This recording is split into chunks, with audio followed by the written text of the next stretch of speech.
Who you got? Does it make your list? Which one of these is your favorite? Dead or alive? Take your pick. It's your choice, just don't bootlick. Tell us what you want in your top 5, and we gotta know the reason. Let's take a deep dive. If you the same as mine, I'll be your #1 supporter. Now relax and enjoy the podcast. It's No Order. All right, everybody. Welcome to the No Order Podcast with Bear and Do. We have a special guest here today, Bear, and a special topic that we're going to be talking about. You excited for this one? Oh, definitely. You know, I got the big chef right here ready to go and give us his top 5 sauces and rubs. Yes, sir. We got Chef Dbo in the house. What's going on, Dbo? How you feeling? What's happening? How y'all doing? Good. We're doing real well. Say what's up to Twitch out there here on the cam. So What's happening, y'all? We are going to be talking about, what are we going to be talking about? If I may say, we're going to be talking about my favorite topic, which is barbecue. Okay. Let's get it. If you don't know, now you know. Top 5 barbecue spots, sauces. Well, today we're going to hit a little bit of a broad, if you're going to go spots, there's so many. But, I mean, as a barbecuing chef myself, I like to pick my best rubs, best sauces, and the best way to prep your food, top 5 on food prep for barbecue, trying to help people get some education out there. Yeah, education is key when it comes to cooking. Key. That's what I like to hear for sure. So we're going to jump right into this one here on the No Order Podcast with the top 5 dead or alive with Chef Dbo. What do you got for your number 5 for top 5 in barbecue here today? I know I'm going to have some people upset at me, but you know, black man got to put chicken on the list, but chicken is number 5. Does that count? I don't know if it counts. It does, because a lot of people get very sketchy on chicken. They don't know how to cook chicken properly. Okay. And how long? Yeah. Oh, that's for sure. Well, if you're talking to... If I put it in the right tent, what are we doing here? We smoking it? We grilling it? We are definitely grilling it, man. You know you got to grill it. Well, some people feel like, oh, man... They on that health kick nowadays? I'm leaving it on there too long. It looks burnt. It's like, nah. That's how it's supposed to calm down. Yeah. Get a little too excited. Yeah. But see, there's a trick to the chicken though. You gotta always spin the chicken. You gotta constantly be flipping your chicken so you don't get it too crisp. Well, some people like that jerk chicken, you know, if you're from Jamaica. Shout out to our Jamaican friends over in Jamaica and in the chat. Yeah, brother. Yeah, man. Let's go. Yeah, man. But that's number 5. If I got to jump down to number 4, I'm going to go ahead and jump down to ribs, but it's all in preparation. So ribs... What ribs? Short ribs, baby back. I'm a big spare rib. Oh, spare rib. Big on spare ribs. There's more meat on the spare rib. You get more juice. There's a little bit more juiciness going through it. And you just purely grill them? Do you broil them at all? Do you? I'm against the whole broil and boil. I'm either smoke it or grill it. Yeah. Why are you against it? I feel like you take the flavor out of it. You lose some flavor. Really? Yeah. You definitely lose flavor. And in comparison to grilling, you're putting flavor in it. You know what I mean? So well, when you add it, that smoke ring that gets around it, or oil or fat with it, and you broil it, it breaks down. It breaks down the meat enzymes, which makes it more tender and makes it that fall off the bone. But if you smoke it right, it's gonna fall off the bone. He's a chef and a biologist here, folks. We are on number 4 of top 5 barbecues with Chef Dbo, and I've had Chef Dbo's spare ribs before. They are on point, fire. You got to try them if you haven't. I thought I was always a baby back fan, but and I didn't really like the kind of spare ribs or those brontosaurus ones that you kind of find, but I've had a few different ones. Ribs. Yeah, beef ribs for sure. I didn't really like it to the beginning. Yeah, I've had some good beef ribs that you could.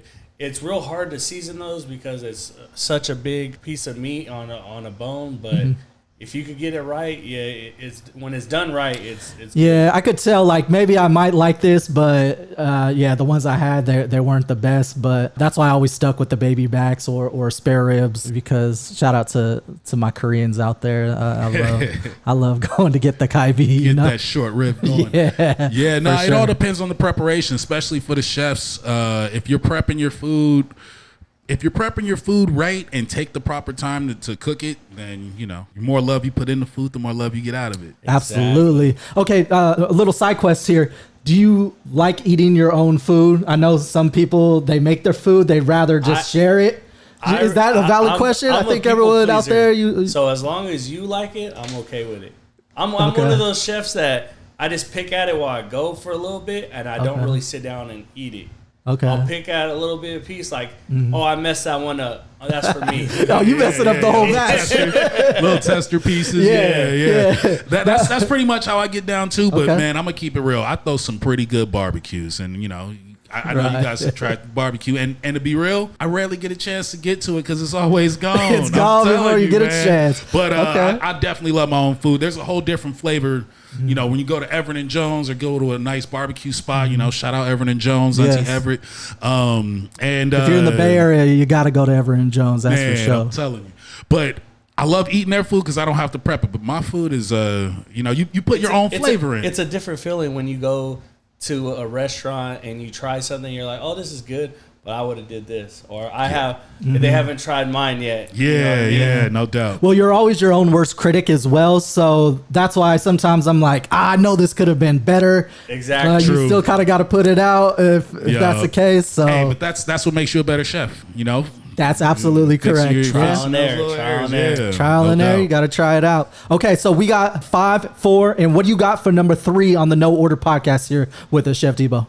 I gotta pull out the tri-tip, man. Tri-tip is number 3. That might have been my number 1. I don't know. That's that, you know, West Coast flavor because they don't have a lot of tri-tip over on the East Coast. They do a lot of brisket. So when you tell people, you know, you do the tri-tip and you do it right, you know, that's that California flavor there. What do you season or marinate your tri-tip with? I gotta get another shout out to a Bay Area legend, Shaka Ooms. Shaka. Okay. Fire. Yeah, man. Let's go. You got the zesty, the original. Oh, you already know. Shaka. Yeah.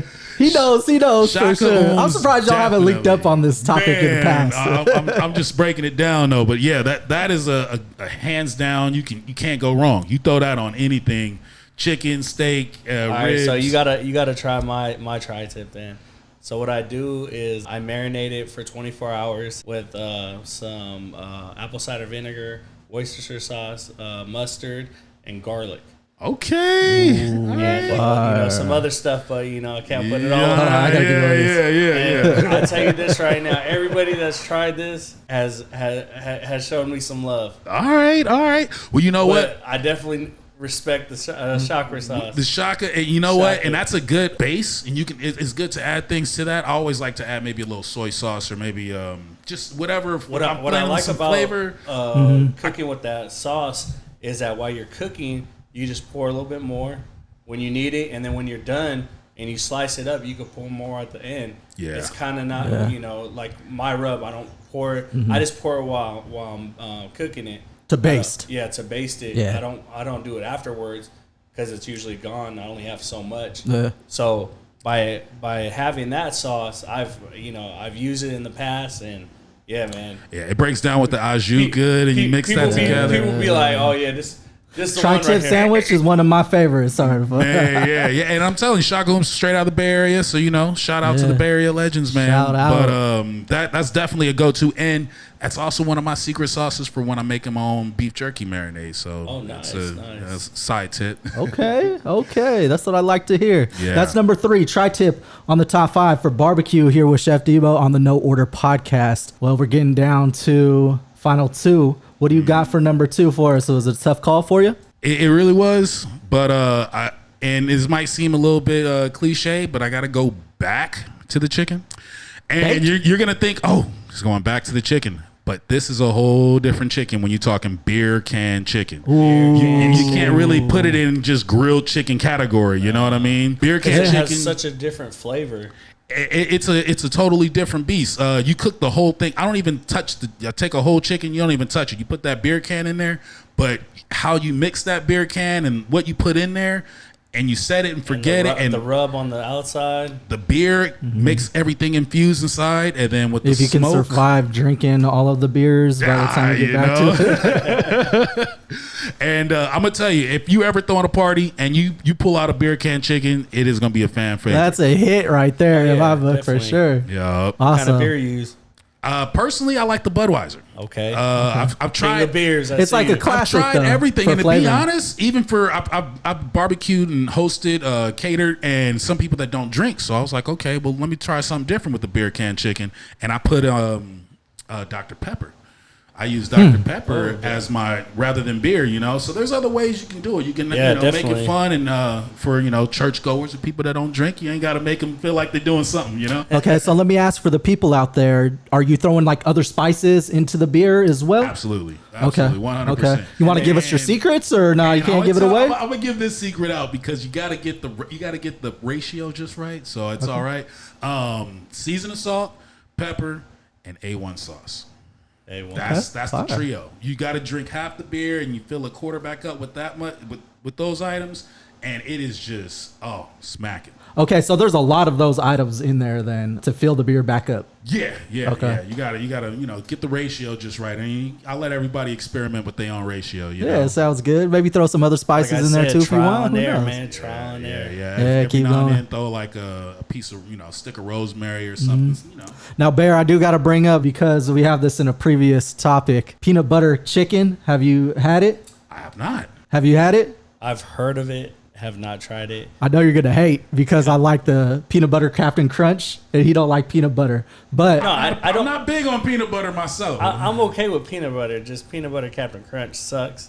And this man is trying to bring that alive to the fullest. And it's like, Andy was hating on my damn pineapple on pizza earlier today. We gotta go with top 5 pizza toppings here. real chefs know what's when up, it comes man. to flavor, man, I don't know, but All right. I can definitely I like experimenting. You know what I'm saying? I like a little bit of everything. Sounds great. Okay, so we got 5, 4, 3, 2 on the No Order podcast, and we want to hear number 1 on your top 5 for barbecue with Chef Dbo. All right, don't be mad, but I'm gonna keep it 100 right now. Is it chicken again? I'm gonna say for any choice of meat, you season it, you're gonna grill it. Number 1 on my list is Slap Yo Mama. You put Slap Yo Mama seasoning, and you can find it at any grocery store. I'm serious. Not any grocery store. Well, not but any, but in the neighborhoods I grew up in. What'd you can say walk about my into. mama? But yeah, I'm saying the little yellow bottle. Yeah, you know what I'm talking about. Slap Yo Mama. You can get the spicier kind if you want a little Creole, but you can love put the that spice on any meat and barbecue it, and you'll be happy. So that's why I got to make that my number 1. Okay. Top 5 for barbecue here with Chef Dbo. We really appreciate you, chefing it up. What do you usually grill on? I'm a real griller, so I got 3 different grills in my front yard, and it all depends, like I said, on the application. If I'm doing something long term and I don't have a lot of time, I'll just grill it, because you can grill something within an hour and get dinner going, But if you were cooking for a large group of people, you're having a catering event, I got to bring out the smoker. It's a big coffin style smoker. Okay. I know some people got like the egg and stuff like that. 6 racks of ribs in there. Wow. So and they're just spinning constantly, or what? I have the spinning portion, but you don't really have to. When you're smoking, the smoke will move wherever. Just let you it need to permeate go. through there. Do you have the Yeah. microwave Traeger? No, I don't. Hey, does that really exist? No, I just call it all Traeger's microwave Traeger. Because they ain't good. They're like It's just like- nuking it. oven. Well, because for me, I don't feel it's grilling. Just for the fact that a lot of people, when they show me their Traeger, they're like, "Look I could just put this, and it'll tell me the temperature, and it'll tell me when to take it out." I can operate it from my phone. and it's like, Right. but then you're not doing it. It's the iPhone of grills. It's doing it for you. It's definitely a millennial device. It's the new age. But Shout out to our millennials in the chat. In my opinion, charcoal's the best way to go. Man. Okay. I could fuck with charcoal, but I usually stick with propane for the fact that I use a lot of different flavors in my marinades. And my marinades, I want you to taste that, not the charcoal. I respect that. That's what's Okay, up. I get okay. that. So- I've never heard that concept on that. I get that. So Well, what if you're using like wood chips and things like that? You have that for your smoker, you want to maybe hit that more and have that be a little bit more powerful. I don't know, but well, yeah, But you can overpower your meat with too much smoke. Yeah, if right, you could if you- too if you're thick of a putting ring too on there, much, why not? Cherry wood or apple Direct, wood yeah. with the charcoal and everything, then Yep. it It'll might be counterbalance, oversmoked, and I've then had that. Yeah. you got something that made on the grill. You know on it. Yeah, right, bro. Chef it up. Checking me out on Instagram, True Hogs Club, and thanks for being here on the True Hogs Club with the No Order Podcast. And we want to thank Chef Dbo again for coming on the podcast. Chef Dbo, any honorable mentions? Yeah, I know you got to run, but you got a couple honorable mentions for us. You know what I do, and it's gonna sound kind of weird because True Hogs representing over here, but Let's go. Killer Hogs barbecue seasoning is on point. I believe it's barbecue rub. It's Killer a rub? Hogs barbecue Okay. rub is what you look for. You'll find.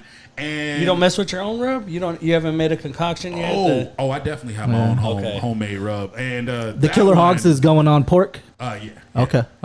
Yeah, definitely. Right on. Killer Hogs is mainly for pork, and usually if you're doing like a big piece of pork, that's the one you do. You know what I mean? Well, tell us about your concoction you got here, and say it slowly so I can write it down. I think that's the end of the interview. Well, we want to thank you for coming on the podcast. We know you got to run here, so we're gonna hang with us on Twitch, and just thank you again for coming on to the No Order Podcast. We really appreciate it, and we do got to have you back on for another topic. I know that, so y'all stick around, and we're signing out. Peace. I look forward to it, man. Thank you. To